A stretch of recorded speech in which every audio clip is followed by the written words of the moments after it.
Hey there guys, it's Anthony here at Cutting Edge Guitar, where I help guitar players who have got the basics down go on to become highly advanced guitarists.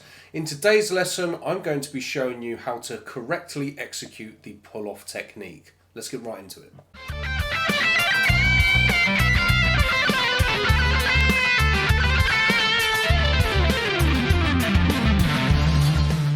Okay guys, first things first, I just want to ask you to smash that like button and subscribe to the channel to make sure that you see more of these lessons when they become available for you. If you want to get extra content, including more HD video lessons, guitar profiles, downloadable MP3, and way more content that expands on this concept, check out the links below. I'll tell you more about it at the end of the lesson.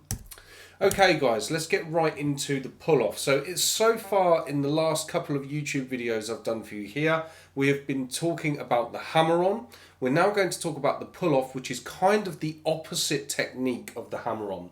What we do with hammer-ons and pull-offs, as I mentioned in a previous lesson, they kind of cater for about 70% of what we're doing when we're playing lead guitar. So it's an incredibly important skill to get down. Now the pull-off is actually a more in-depth technique than the hammer-on, okay?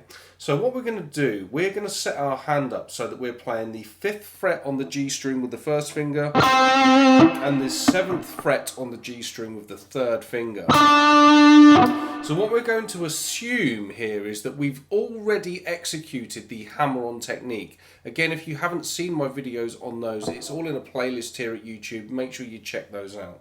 So what you need to do is set your hand up so that you've got that exact grip that we want on the guitar for playing that hammer-on. So if I've just played my hammer-on, that's now the situation that my fretting hand would be in and what it would look like. If I want to go from this 7th fret on the G string back to the 5th fret, okay, and I want to execute that with a pull-off, what my 3rd finger needs to do is pull downwards and then away from the string to effectively flick the string. So as I'm doing that there, my 3rd finger is actually acting like a plectrum higher up the guitar neck, like this, and is going to pick the string, very much like a plectrum would. So when I'm down here and my plectrum does this, my plectrum sort of pulls downwards and then away from the string to produce that ringing sound. That is what your 3rd finger needs to do.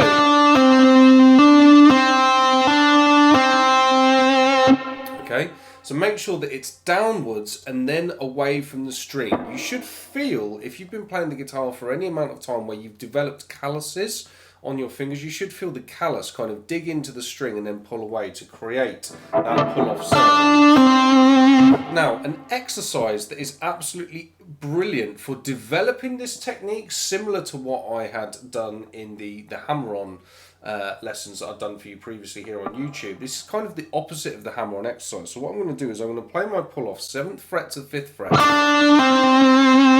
Then I'm going to move to my D string and repeat the exact same motion. And then what we're going to do is just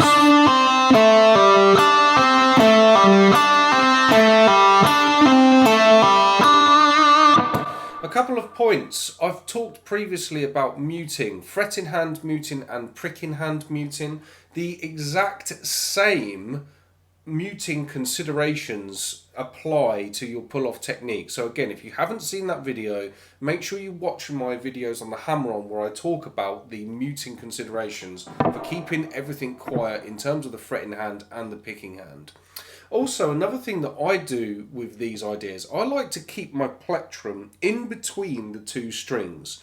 Now, hammer-ons and pull-offs, they fall under a technique category that we call legato, okay? Legato means smooth playing style.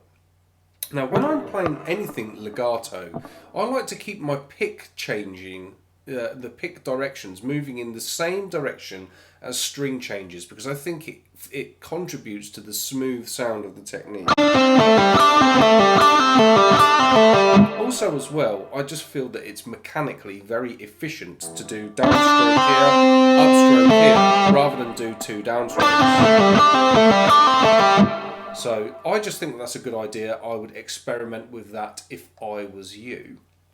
And that, my friends, is how you execute a pull-off on the guitar. That's all for this lesson here on YouTube, guys. If you want to see more explanation about this concept in HT video format and get Guitar Pro, PDF, audio downloads and more, check out the links below, where you can become a member at Cutting Edge Guitar and get way more access to these kinds of lessons and all of my advanced tuition products. It's support from people like you over at the Cutting Edge Guitar platform that will allow me to keep making lessons like this for YouTube and more.